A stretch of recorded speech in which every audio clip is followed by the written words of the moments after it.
الأخت أم بنين تقول شيخنا أنا أحب واحد وهو يحبني، يصير نعقد هسه بيننا وش وقت نقدر نعقد هالفترة؟ يعني أختي المحترمة، هاي قضية أنا أحب واحد وهو يحبني، هل تتصورين أن نفس هذا الشعور المتبادل الحب هو كافي لأجل أن تغامر المرأة وترتبط بإنسان ما تدري شنو ما وراه ما وراه؟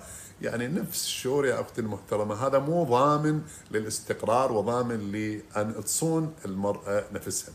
قبل أن تحبيه ويحبك يا أختي المحترمة، شوفي فعلا هو يحترمك، فعلا هو يريد يصونك، فعلا هو يريد يستر عليك، هذه هي القضية.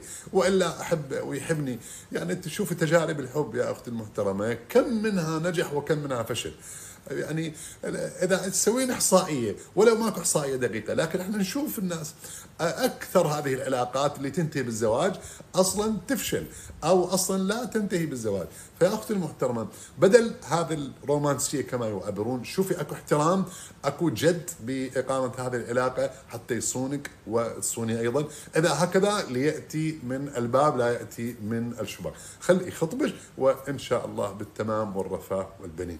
اما احبه ويحبني وش وقت، يعني هذه اختي المحترمه حقيقه يعني ما اشوفها مناسبه لعفه المراه.